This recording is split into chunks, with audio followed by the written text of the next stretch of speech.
Donel, muito bem-vindo ao Porto Canal, obrigado por ter vindo. Obrigado. É um prazer ser desafiado quando tomamos contacto com a sua obra. De alguma forma, a nossa percepção do próprio presente muda, não é? Explique-nos assim rapidamente o que é esta coisa da arte robótica. A arte robótica é a arte feita por robôs, portanto, porque eu já quase há 2 décadas neste momento interessei-me por inteligência artificial e depois por robótica e consegui demonstrar, julgo que demonstrarem, até em livros publicados, conferências que tenho dado e o próprio trabalho que está à vista, que as máquinas podem ser criativas. Depois, o que elas fazem, se nós chamamos arte ou não, isso aí já tem a ver mais com as pessoas do que propriamente com aquilo que está, porque em muitas circunstâncias, se eu não disser que foi feito por um robô, as pessoas acham que são trabalhos interessantes e que são arte. Depois, quando se diz que foi um robô que fez, aí ficam com dúvidas, o que é interessante e é também uma componente interessante deste meu trabalho, acho eu. Esta coisa da inteligência artificial é a capacidade de uma máquina de pensar por si própria, de assumir a inteligência artificial é a maior revolução, quase que diria a maior revolução da história da humanidade. É a maior. Porquê? Porque pela primeira vez estamos a criar algo externo a nós, exterior a nós, que tem uma capacidade de inteligência inferior, igual ou um dia superior à nossa própria. E isso significa que estamos a criar no planeta Terra, para já, e no universo, visto que já há robôs em Marte, estamos a criar uma entidade com capacidades muito semelhantes às nossas e, eventualmente, tendencialmente superiores. Isto, de facto, nunca aconteceu, porque o homem, desde a pré-história, praticamente, inventou ferramentas, depois inventou maquinetas, depois não sei o quê, mas digamos que era tudo controlado por ele. Quer dizer, as pessoas ainda não perceberam o que é que está a acontecer, isso para mim é evidente. Quando uma pessoa diz que um computador é uma ferramenta, não está a perceber nada do que é um computador, porque um computador não é ferramenta nenhuma, um computador não é um berbequim, um computador não é um frigorífico, um computador é um ser pensante, é um ser que pensa e que cria. Quando nós trabalhamos em programas de computador, sobretudo em certas áreas criativas, como é o caso do design, da arquitetura ou das artes, essas máquinas dão-nos sugestões, coisas que a gente não tinha pensado. Aliás, muitos artistas e designers e arquitetos fazem isso, põem o computador a dar-lhes ideias e elas dão. Portanto, há aqui uma mudança de paradigma total, quer dizer, isto já não é uma máquina que não é um berbequim que a gente faz o furo na parede. Não, é uma máquina que pensa, que cria. Ora, quando chegamos depois à capacidade de um computador de ter pernas ou rodas e ser autónomo e ter sensores, perceber que está no mundo, em que mundo é que está, ter sensores visuais, auditivos, de cheiro, tudo o que se quiser, sensores de coisas que a gente não vê, de infravermelhos, porque depois pode ter sensores, lá está, superiores às nossas próprias capacidades, tem uma velocidade de processamento que nós não temos, não é? Brutal, para certas operações, não para todas, mas para algumas.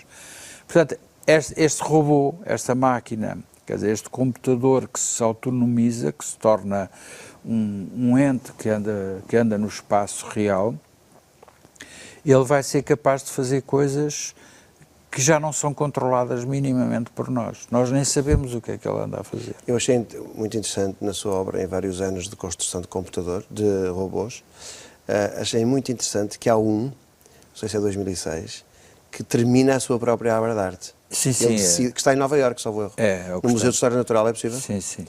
Que determina quando... Determina de uma forma inteligente, porque podia determinar de uma forma estúpida, que seria, por exemplo, ao fim de 3 horas, paras. Era estúpido, porque era quantitativo. Ou ao fim de pintares 500 vezes com a caneta azul, acabas. Era uma forma estúpida.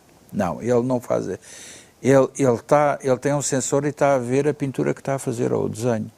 E é em função do que ele está a ver que ele vai decidir se já está pronto ou não está pronto. Isto é inteligente e criativo. Isso põe aquela questão que eu acho que lhe é muito cara e que eu também acho desafiadora, a ideia de que olhamos pouco para o futuro. Sim. Quer dizer, é por medo? Acha que a sociedade olha pouco para o futuro por medo? Não, acho que é por preconceito. Nós vivemos um tempo de grandes mudanças. Essas mudanças têm a ver com muita coisa, como política, com economia, mas tem sobretudo a ver com a tecnologia. Quer dizer, isso é o pouca gente fala. Quer dizer, nos últimos 50 anos desenvolveram-se tecnologias realmente revolucionárias e não são revolucionárias só em termos de mais uma revolução. Não. São revolucionárias de uma ruptura total com tudo o que aconteceu desde a pré-história até agora. Porque é isso que eu digo. Quer dizer... uma aceleração da história. Não é só isso. É porque estas tecnologias, pela primeira vez, são tecnologias que têm autonomia. Quer dizer, e isto é que é a ruptura total com tudo o que aconteceu até hoje. Portanto, e o que isso está a provocar está a ter um impacto enorme nas vidas das pessoas, no trabalho, na economia, depois por aí fora, na ciência, naturalmente. A ciência sofreu uma aceleração enorme nestas últimas décadas por causa das novas tecnologias. Na distribuição do conhecimento, hoje em dia a internet tem tudo, o conhecimento está praticamente, todo o conhecimento que existe está disponível. Ora, isto nunca aconteceu na história. O conhecimento sempre foi acessível só a uma elite, e só parcelarmente. Tinha que se ir à biblioteca tal onde estava o livro tal, tinha que se ir a falar com o professor tal, que era o único gajo que sabia de não sei o quê, de minhocas. Quer dizer, hoje não. Hoje temos ali, estamos no computador e está lá tudo. Todo o conhecimento, e está up-to-date. Quer dizer, a cada momento que está a sair vai para a internet, é logo.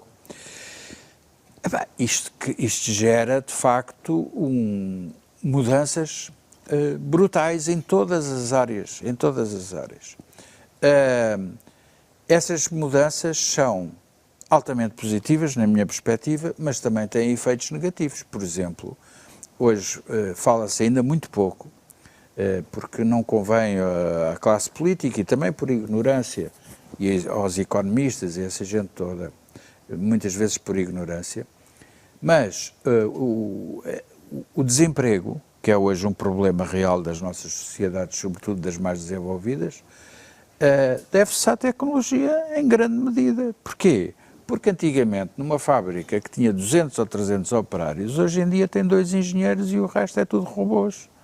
Quer dizer, acabou. Quer dizer, e se nós começamos a multiplicar isto por milhares de fábricas que existem por todo o mundo, deste género, nós em Portugal temos algumas, nós temos algumas fábricas enormes, onde só estão 2 ou 3 engenheiros e o resto, aquilo funciona tudo automático. E agora já estamos a caminhar para fábricas em que nem sequer tem 2 ou 3 engenheiros, não tem nenhum, não é preciso. Porque há robôs que são eles próprios que gerem o trabalho dos outros robôs. Portanto, quer dizer, é evidente que isto gera um desemprego, quer dizer, pelo menos aquela mão de obra pouco qualificada, não sei o quê, não tem interesse. Mesmo a China, por exemplo, a China sofreu, a China, no fundo, conquistou muita indústria americana e europeia, etc., à custa da mão de obra barata. Simplesmente, passado um tempo, estas próprias empresas começaram a robotizar, a voltar para os Estados Unidos e para a Europa com robôs, e agora há cidades fantasma na China porque aquelas fábricas todas desapareceram porque não é preciso. Quer dizer, portanto, são fenómenos brutais que eu acho que a classe política não fala destas coisas porque hoje está muito dominada pelo curto prazo. Isto para falar sobre a questão do futuro. Não pensa no futuro. Se pensasse no futuro, pensava exatamente, por exemplo, na questão do desemprego de uma maneira completamente diferente do que se anda aí a pensar. E muitas outras questões. E depois, os pensadores, a filosofia, portanto, aqueles que davam, digamos, que refletiam sobre a sociedade, também não o fazem. Uns por conservadorismo, não querem aceitar, outros por uma percepção errada, porque acham que se é máquina não é humano, portanto é anti-humano, eu sou contra as máquinas, eu sou contra a tecnologia. Aliás, muitos artistas, é muito típico os artistas, os filósofos serem anti-tecnologia, a defender o humanismo. Eles acham que é o humanismo. Vamos ficar com essas palavras, nessa questão do anti-humano, máquina, homem. A criatividade, como é que vamos tratar dela, Leonel? A criatividade... Isso para explicar, os humanos têm um problema, de facto, também sou humano, mas os humanos em geral têm um problema. Acham que certas coisas só eles é que sabem fazer. Antigamente era só eles é que eram inteligentes, todos os animais eram estúpidos. Hoje em dia já se percebeu que não é bem assim, que os animais têm a sua inteligência e até agora as máquinas também já são inteligentes. Depois era a criatividade, só os humanos é que são criativos, ninguém é criativo, o que é uma estupidez, porque a gente vai ver construções dos animais, montes de coisas são altamente criativos. Eu acho que a criatividade é um fenómeno natural, perfeitamente natural, que está presente em tudo. Não é, desde a bactéria mais simples também é criativa à sua maneira.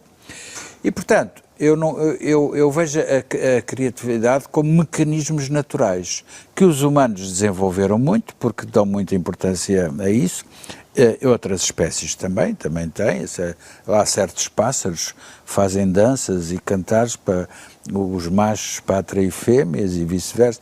Quer dizer, é fantástico. Aquilo é uma criatividade desenvolvida ao longo de milhões de anos, não é? Portanto, nós também fomos desenvolvendo a nossa criatividade muito específica, mas isso não nos deve fazer retirar a percepção de que outras formas de expressão criativa existem em animais ou em máquinas, etc.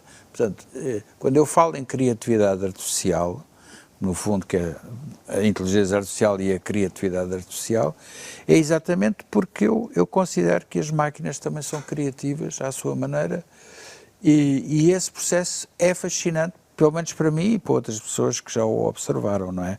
Portanto, a ideia de que só os humanos, só nós, isso eu acho uma coisa profundamente... Essa é que eu acho anti-humanista, por exemplo. Acho muito pouco humanista. Acho que o humanismo é o contrário. O humanismo é nós percebermos que não somos o centro do universo. Isso é que é o humanismo. O humanismo é percebermos que nós somos parte de muita coisa e que devemos ter respeito pelas outras formas de vida e pela existência da própria natureza e do universo e, portanto, também somos observadores dos outros. Isso é que é humanista. Não é humanista, não é eu achar que só eu é que sou bom, eu sou o centro do universo, eu sou tudo, e o resto é tudo uma cambada de imbecis e que não servem para nada, e que eu posso matar, assassinar, porque isso não interessa nada. O humanismo para mim é isso.